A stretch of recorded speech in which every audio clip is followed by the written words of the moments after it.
सबसे पहले आवाज सुन रही मात्र शक्तियां, पिता दुल्लभ बुजुर्ग नौजवान साथी, आप सभी के चरणों में हरियाणा से आए आपके बेटे हर्ष छिकारा की हाथ जोड़कर राम राम। सबसे पहले तो शायद मेरे बुजुर्गों को नहीं पता हूं मैं कौन हूं, थोड़ा अपने बारे में बता दूं। भाई साहब जैसे अभी जिक्र कर रहे थे पंकज भाई, मैं एक गरीब किसान का बेटा हूं। मैं छोटी सी उम्र का था, 7 साल का, जब मेरी माता जी की मृत्यु हो गई थी। मेरा दादा गुजर गया था, मेरी दादी गुजर गई थी, और जो मेरी माता जी की मृत्यु का कारण था वो सिर्फ 50,000 रुपए ना होने के कारण हॉस्पिटल के बाहर ही मेरी माता जी ने तड़प तड़प के दम तोड़ दिया। उस वक्त मैंने ये सोचा था अगर कभी मैं अपने पैरों पे खड़ा हुआ मैं किसी बहन बेटी को तड़पते हुए नहीं देखूंगा। और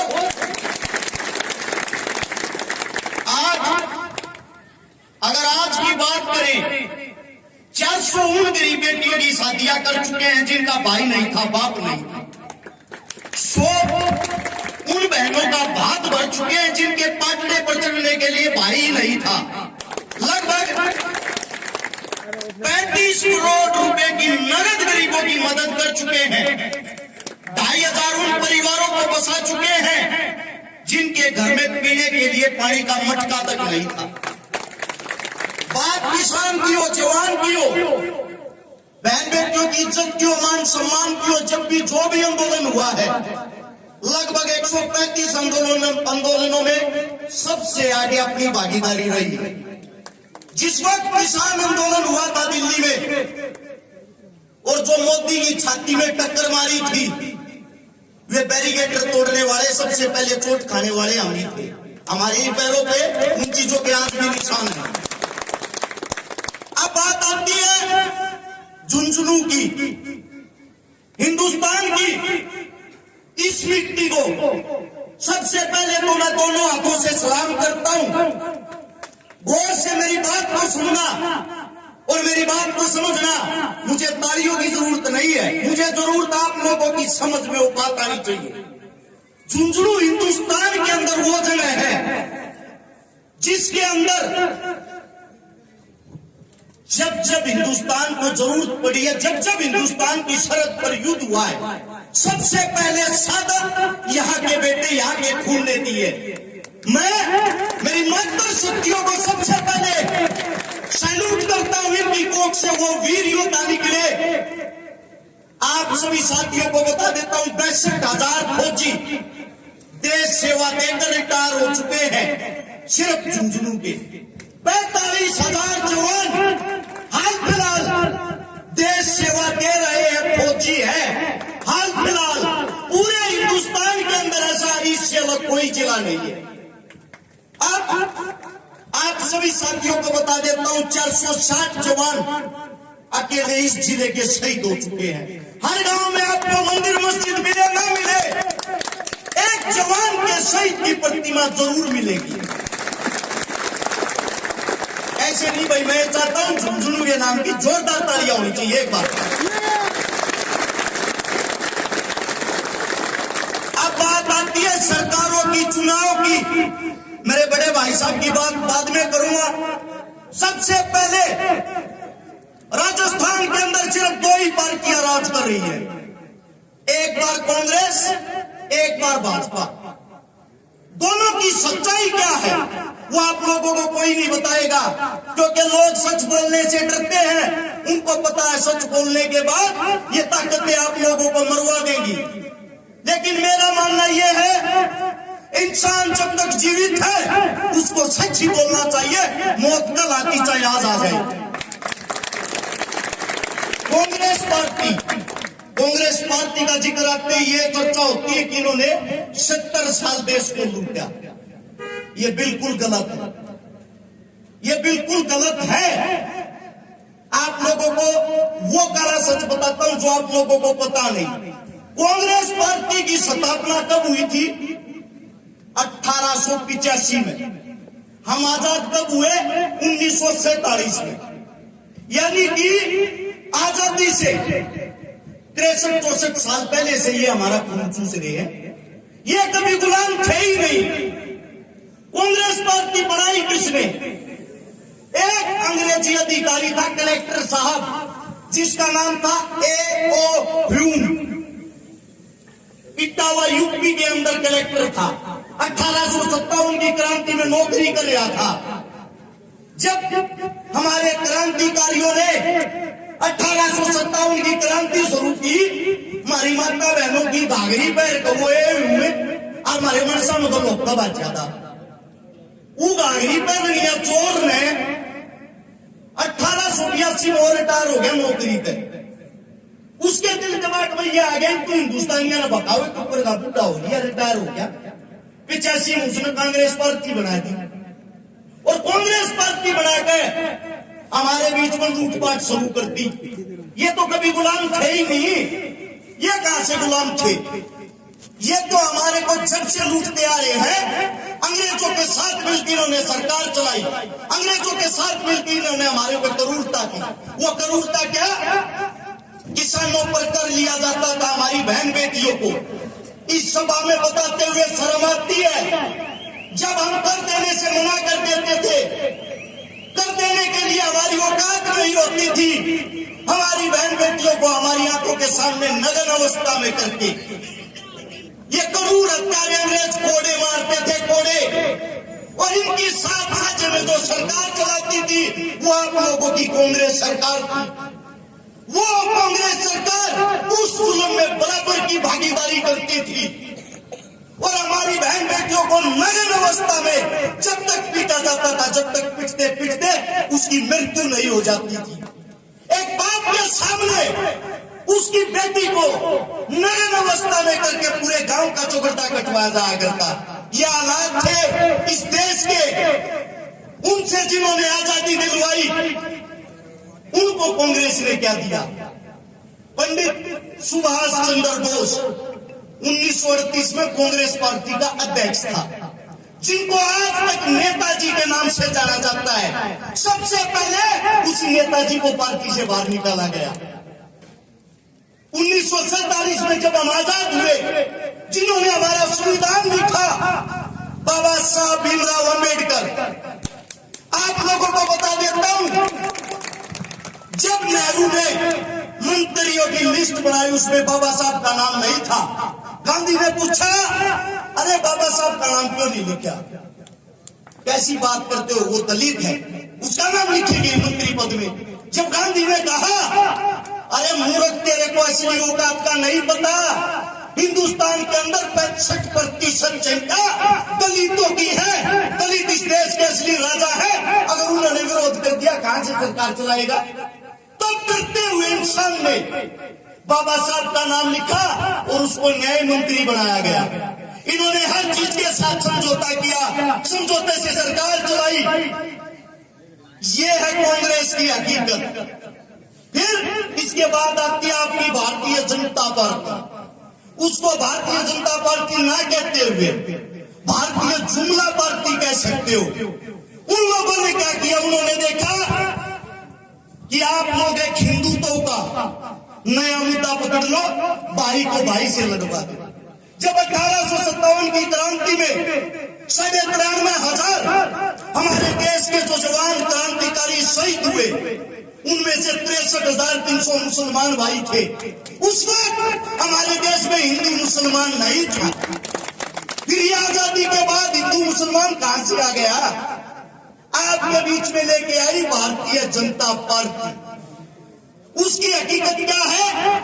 अब बात करना किसी भी बीजेपी के नेता से, नेताजी शिक्षा, स्वास्थ्य, रोजगार के बारे में बताओ।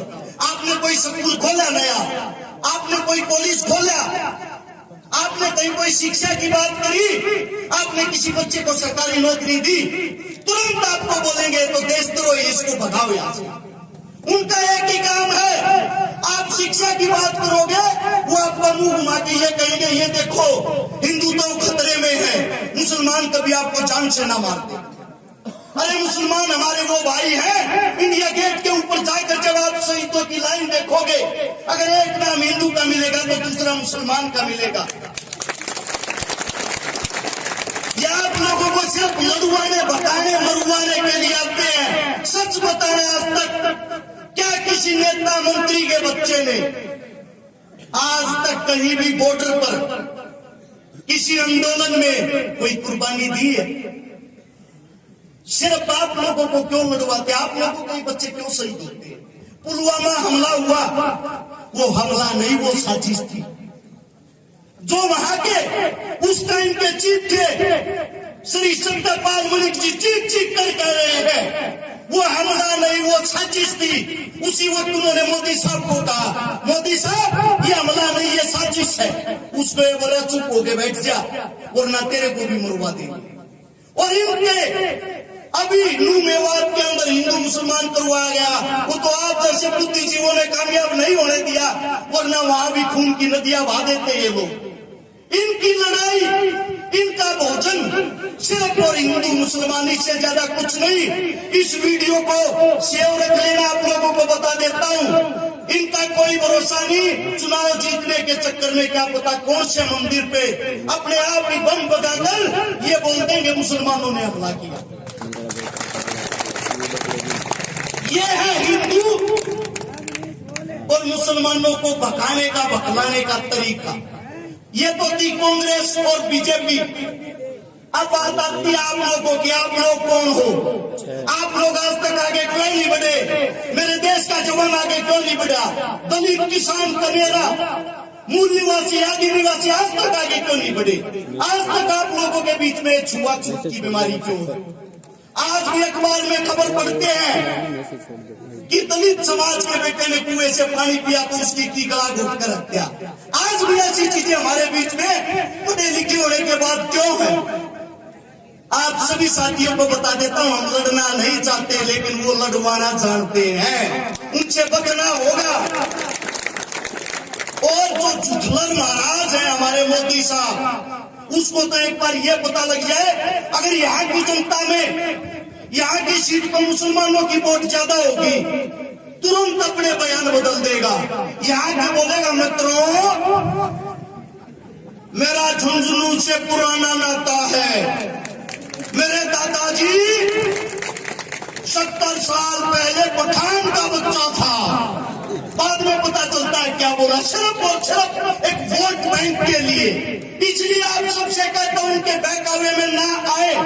अब बात आती है लड़ाकों की, योद्धा की। हनुमान जी बेनीवाल, चंद्रशेखर रावण, दोनों मेरे लिए मेरे बड़े भाई आदरणीय हैं। मैंने दोनों को हर वक्त लड़ते हुए देखा। दोनों भाई मेरे को अपना छोटा भाई मानकर मैंने दोनों भाइयों से विनती करी कि आप एक हो जाओ, क्योंकि किसान का, जमींदार का, दलित का, कुचले हुए वर्ग का कोई नहीं है। दोनों ने झट से मेरी बात मानी और दोनों बोले ठीक है हम एक हैं। एक हो गए। एक होकर उन आदमियों ने उन लड़ाकों को ढूंढना शुरू किया जो उनकी लड़ाई को आगे बढ़ा सके। आपके बीच में वो चेहरा बैठा है मेरा पंकज भाई, एक ऐसा लड़ाका, एक ऐसा योद्धा। अगर इसकी हार होती है, मैं आप लोगों को ये बता देता हूं, इसकी सेहत पे कोई फर्क नहीं पड़ेगा। आप लोगों की सेहत पे फर्क पड़ेगा, क्योंकि अगले जीवन में अगले 50 साल तक भी आपकी लड़ाई लड़ने वाला दोबारा से कोई हिम्मत नहीं करेगा। इस हिम्मत को मत टूटने देना। और मेरा भाई को मना करा था इस चीज को, लेकिन मैं एक बात बता देता हूं, चुनाव खाली वोट से नहीं जीता जाता। दूसरी ताकतें बहुत सारा कड़ा मौदा पे बैठी है, वोट की गल नोट भी चाहिए गई छोरे। अब वे जीत तुम दोगे क्योंकि बालक खारा है, और यो चुनाव यो नहीं लड़ रहा, यो चुनाव तुम लड़ रहे हो। समझने की एक ही बात है, जितने आप लोग बैठे हो यहाँ पे, सब अपने आप को पंकज समझो और सिर्फ 20-20 मानस तंग जोड़ने का काम करना है। और वे 20-20 मानस जोड़ के अपने भाई का सारा लड़ाई नजर धरती को हरानिया बाजामन बता दियो। एक बात और बता देता हूं, कई साथिया कहियो एम और बैम है, आओगी तो कांग्रेस से, आओगी तो बीजेपी है। क्यों आओगी भाई, किस लिए आओगी? हम वोट ना देंगे कड़ियत आ जाएगी। बदलाव लेने वाले तुम हो तुम, और जब तक तुम बदलाव नहीं चाहोगे बदलाव नहीं आ सकता। इन बातों को ध्यान रखना। कांग्रेस ने थारा तक के बुला के रहा है और बीजेपी ने के बुला के रहा है और यो आदमी दिन रात धरती लड़ा रहा और जब तक नहीं इस तक ताकत दे दी कि टीपा बातें के बीच में नहीं पाट देगा उन्हें। अपने मनसा को मजबूत करो। यह लड़ाका की धरती है और लड़ाका ही आप लोगों के सामने खड़ा है। इसकी उम्मीदों पर पानी मत भरने देना। आप सभी साथियों से इतनी विनती करता हूँ, जितना अंडा तुम लाओगे थाले तो डबल अंडा मैं लाऊंगा मेरे भाई। एक हो जाओ जब तक विजय होगी ना तो होगी नहीं। इस बात में आज समझ लेना या कल समझ लेना। जब तक समझोगे नहीं, जब तक एक नहीं होगे, आप लोग आगे नहीं बढ़ सकते। उनके बहकावे में मत आना। उनके पास खाली बातें हैं। राजा घराने का आदमी क्या करता है, थारे बीच में होगा चार झूठ बोलेगा, हम तो बढ़ रहे हैं, इतनी वोट खरीद ली, इतने रुपये बांट दिए, इतनी दारू बांट दी। जो वोट खरीदेगा, जो दारू बांटेगा, वो तुम्हारा कैसे भला करेगा? वो उनसे 100 गुना पैसे कमा के जबपुर अपने आराम से अय्यासी करते हैं। वे अमीर इंसान है। आप मरते रहो, आप लोगों से उन्हें कोई लेना देना नहीं। इस परंपरा को बदलना पड़ेगा। जब तक जवान का बेटा, किसान का बेटा, दलित का बेटा उस कुर्सी पर नहीं बैठेगा, तब तक आप लोगों के काम नहीं होंगे।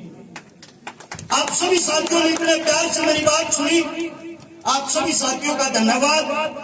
और एक जोरदार नारा लगाएंगे, इंकलाब जिंदाबाद का। मैं बोलूंगा इंकलाब, आप सभी साथी बोलोगे जिंदाबाद। और ये आवाज झुंझुनू के कोने कोने तक सुननी चाहिए, ताकि सभी को पता लगे कि किसान और जवान के बेटे इकट्ठे हो रखे हैं। तैयार हो? इंकलाब, इंकलाब, इंकलाब। धन्यवाद आप सभी साथियों।